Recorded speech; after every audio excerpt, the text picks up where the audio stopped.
साल 2023 के 5 महीने निकल चुके हैं। आप में से कई लोगों ने साल की शुरुआत में कई सारे गोल्स बनाए होंगे कि मैं सुबह जल्दी उठूंगा, जिम जाऊंगा, नई स्किल सीखूंगा, ये करूंगा, वो करूंगा। और ना जाने पहले भी आपने कई बार इस तरीके से बहुत कुछ प्लान किया होगा। लेकिन मेरा आप सभी से क्वेश्चन है कि क्या अभी आप वो कर रहे हो जो आपने प्लान किया था? मैक्सिमम का आंसर होगा नो। क्योंकि ये करने के लिए जो डिसिप्लिन, जो फोकस, जो कंसिस्टेंसी चाहिए वो इस डिस्ट्रैक्शन भरे वर्ल्ड में मिलना बहुत मुश्किल है। अभी आप सभी में से ज़्यादातर की लाइफ बिल्कुल भी सही नहीं चल रही है, ना हेल्थ वाइज ना ही वेल्थ वाइज। हर चीज़ की बहुत ज़्यादा टेंशन है और ना ही कुछ अच्छा हो रहा है ज़िंदगी में। अभी आपकी लाइफ कैसी भी क्यों ना चल रही हो, अब वक्त आ चुका है खुद को रिक्रिएट करने का, अपनी लाइफ का मॉन्क मोड ऑन करने का। नाउ द क्वेश्चन इज, ये मॉन्क मोड क्या है? मॉन्क यानी कि एक सन्यासी। जिस तरीके से एक सन्यासी सभी चीज़ें त्याग देता है, वो धन, माया, सुख, सुविधा, भोग, ऐश्वर्य, इन सभी से दूर रहकर अपना पूरा ध्यान अपनी साधना में लगाता है। और ठीक उसी तरीके से आपको भी अपनी लाइफ से सारे डिस्ट्रैक्शन को निकाल करके डिसिप्लिन के साथ एक रूटीन को फॉलो करना है। आप इसे कम से कम 21 दिनों तक और ज़्यादा से ज़्यादा 6 महीनों तक करें। नाउ द क्वेश्चन इज कि मॉन्क मोड में हमें करना क्या होता है? मॉन्क मोड में आपको कुछ कठोर और कुछ बहुत ही सरल नियमों का पालन करना है। और इन नियमों का पालन करने के बाद में आपकी लाइफ में कितने चेंजेस आएंगे आप खुद भी कभी सोच नहीं सकते। अब हम फाइनली बात करते हैं कि मॉन्क मोड में आपको क्या रूटीन फॉलो करना है। दोस्तों, रूटीन की शुरुआत होती है मॉर्निंग से, और मॉर्निंग की शुरुआत होती है उठने से। मैं आपको 3 या 4 बजे उठने को नहीं कहूँगा, आप 5 या 6 बजे भी उठोगे तो भी चलेगा, लेकिन 8 या 9 बजे बिल्कुल भी नहीं। दोस्तों, अपनी ज़िंदगी में कुछ करने के लिए और दुनिया पर राज करने के लिए 2 चीज़ों की ज़रूरत होती है। पहला हमारा शरीर और दूसरा हमारा दिमाग। शरीर और दिमाग सही तो सब सही, वरना सब बेकार। और मॉर्निंग में ये 2 चीज़ें दुनिया के सभी मॉन्क करते हैं। पहली चीज़ आपको अपने दिमाग के लिए करनी है वो है मेडिटेशन, और दूसरी चीज़ आपको अपने शरीर के लिए करनी है एक्सरसाइज। 10 मिनट के लिए मेडिटेशन और एटलीस्ट 20 मिनट के लिए एक्सरसाइज करना है। अब इन दोनों चीज़ों को करना कोई बड़ी बात नहीं है, लेकिन इन दोनों को करते रहना बहुत बड़ी बात है। हर रोज़ एक ही काम करना आपको बोरिंग लग सकता है, आपके लिए पेनफुल हो सकता है, लेकिन याद रखना कि अमीर बनने में और अमीर बने रहने में बहुत फ़र्क होता है। डेली सुबह उठकर ये दोनों चीज़ें करने में आपको बहुत डिसिप्लिन चाहिए होगा। और आपको ये भी लग सकता है कि यार इनका मेरे गोल से क्या कनेक्शन है, लेकिन कनेक्शन है, क्योंकि मॉन्क मोड के दौरान आपको पूरे दिन फोकस होकर काम करना है। तो मेडिटेशन आपकी हेल्प करेगा फोकस रहने में और काल्म रहने में, और एक्सरसाइज आपकी हेल्प करेगी एक्टिव रहने में और एनर्जेटिक रहने में। और जब आपका मॉर्निंग रूटीन कंप्लीट हो जाए, फिर बारी आती है काम करने की। इस पॉइंट को मैं नाम दूंगा 8 hours deep work session with no distraction. दोस्तों, अगर मैं 2 अमीर लोगों को खड़ा करूं, एक तरफ सर रतन टाटा और दूसरी तरफ कोई गैंगस्टर जो कि बहुत ही अमीर है, तो आप किसे पसंद करोगे? ऑब्वियसली हम सब सर रतन टाटा को ही चूज़ करेंगे, क्योंकि ये मायने नहीं रखता कि आप कितने पैसे कमा रहे हो, बल्कि मायने तो ये रखता है कि आप किस तरीके से कमा रहे हो। और ठीक उसी तरीके से आप कोई भी काम कितनी देर कर रहे हो ये मैटर नहीं करता, बल्कि मैटर तो ये करता है कि आप उस काम को कितने फोकस्ड होकर कर रहे हो। मॉन्क मोड में आपको दिन में 8 घंटे काम करना है, और ना सिर्फ काम करना है बल्कि पूरे फोकस के साथ में काम करना है। और फोकस तभी आएगा जब आपका माइंड डिस्ट्रैक्टेड नहीं रहेगा। इस डीप वर्क सेशन के दौरान आपको कोई भी सोशल मीडिया ऐप ओपन नहीं करनी है, और ना ही किसी से मिलना है। अगर पढ़ाई करनी है तो सिर्फ पढ़ाई करनी है, और कुछ और काम करना है तो सिर्फ वही करना है। और काम करते वक्त फोकस रहने के लिए मैं आपको एक टिप देना चाहूँगा, जो कि मैं खुद यूज़ करता हूँ, कि बैकग्राउंड में एक डीप फोकस म्यूजिक ऑन कर लें।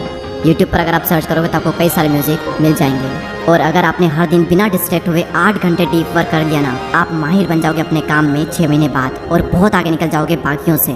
लेकिन याद रखना, आपको बिना डिस्ट्रैक्ट हुए डीप वर्क करना है। लेकिन वेट, यहाँ पर कईयों के माइंड में क्वेश्चन आ रहा होगा कि हमारे पास तो कोई काम ही नहीं है, हमें पता ही नहीं है कि हमें करना क्या है, तो फिर हम करेंगे क्या? और उसी के लिए आता है हमारा next point, decide your purpose.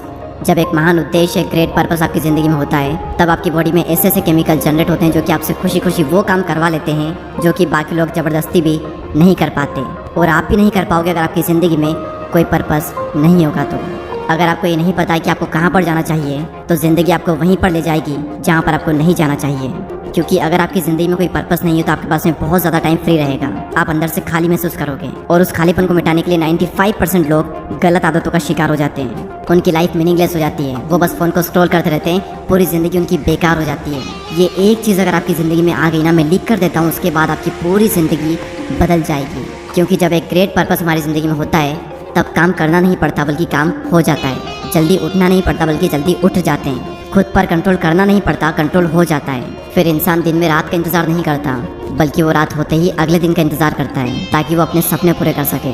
जब लाइफ का कोई पर्पस नहीं होता है, तब छोटी छोटी मुश्किलें भी बहुत बड़ी लगती है, लेकिन जब पर्पस होता है तब बड़ी बड़ी मुश्किलें भी छोटी लगने लगती है। तब आलस नहीं बल्कि एनर्जी आती है, डिसिप्लिन मजबूरी नहीं बल्कि ज़रूरी लगता है, फिर प्रोसेस पेनफुल नहीं बल्कि मज़ेदार लगती है। और मैं कोई छोटे मोटे गोल्स की बात नहीं कर रहा हूँ, मैं बात कर रहा हूँ ग्रेट पर्पस की, क्योंकि महान उद्देश्य ही एक इंसान को महान बनाता है। एक लिखित लक्ष्य आपकी ज़िंदगी में होना ही चाहिए। एक बहुत ही इंटरेस्टिंग फैक्ट मैं आप सभी के साथ शेयर करता हूँ कि दुनिया में सिर्फ 3% ऐसे लोग होते हैं जिनके पास क्लियर लिखित गोल होते हैं, और उनमें से भी सिर्फ 1% ऐसे लोग होते हैं जो कि उन गोल्स को डेली पढ़ते हैं। अगर आप ये करते हैं तो आप भी 1% लोगों में आ जाओगे। इसके बाद एक चीज़ और मैं आपको रिकमेंड करूँगा, आप ऐड कर सकते हो अगर आप चाहो तो, कि महान लोगों को पढ़ें या फिर महान लोग जिन्होंने किताबें लिखी है उनकी बुक्स पढ़ें। आप चाहो तो ये चीज़ मॉर्निंग में भी ऐड कर सकते हो, दिन में भी ऐड कर सकते हो, या फिर शाम को भी ऐड कर सकते हो, जब आपका मन हो, लेकिन करें ज़रूर। क्योंकि जब हम किसी चीज़ को सुनते हैं तो सिर्फ 10 मिनट में ही वो चीज़ खत्म हो जाती है, लेकिन जब हम उस चीज़ को खुद पढ़ते हैं तो एटलीस्ट 20 से 25 मिनट हमें लगते ही लगते हैं। तो उस वक्त हम उस चीज़ को जीते हैं, उसे फील करते हैं। इसलिए मैं आपको रिकमेंड करूंगा कि आप बुक्स को पढ़ें,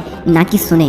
तो ये रूटीन आपको 3 से 6 महीने या फिर कम से कम 21 दिन तक तो पूरे डिसिप्लिन के साथ में फॉलो करना ही करना है। और जब भी आप मंक मोड से डिस्ट्रैक्ट हो जाओ या फिर डिमोटिवेट फील करने लगो, तब भगवान महावीर की ये बात हमेशा याद रखना कि अगर तुम्हें कुछ पाना है तो तुम्हें कुछ छोड़ना पड़ेगा।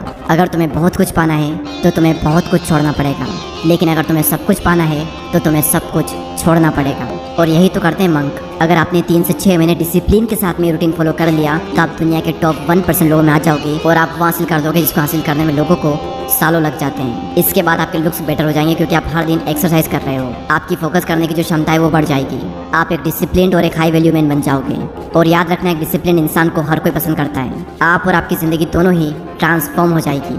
और याद रखना, ये सब सुनने में और सोचने में बहुत ही अच्छा लगता है, लेकिन करने में माइंड पर बहुत ही ज़्यादा टॉर्चर होता है। आप 1 या 2 दिन करोगे, उसके बाद में कंसिस्टेंसी को मेंटेन करना बहुत बहुत मुश्किल है। तो ऐसे में एक चीज़ हमेशा याद रखना जो कि आपकी हर वक्त हेल्प करेगी, आपको हर वक्त मोटिवेट करेगी, कि परिवर्तन में दुख नहीं लेकिन पीड़ा बहुत मिलती है, और इसीलिए इंसान इससे डरता है। लेकिन परिवर्तन सृष्टि का नियम है और आनंद सृष्टि का स्वभाव है। इसीलिए परिवर्तन में चाहे कितनी ही पीड़ा क्यों न हो, लेकिन अंत में आनंद ही मिलता है। हर बार इस लाइन को याद कर लेना, ये लाइन आपकी बहुत मदद करेगी आपकी ज़िंदगी को परिवर्तित करने में। आई विश कि आप सभी लोग इस वीडियो में कही गई बातों को फॉलो करेंगे एंड 1% लोगों में ज़रूर आएंगे। I wish you all the best. And अगर आपने चैनल को अभी तक सब्सक्राइब नहीं किया है तो सब्सक्राइब करके बेल आइकन को प्रेस करें। अगले वीडियो में फिर मुलाकात होगी, तब तक के लिए जय हिंद, जय भारत।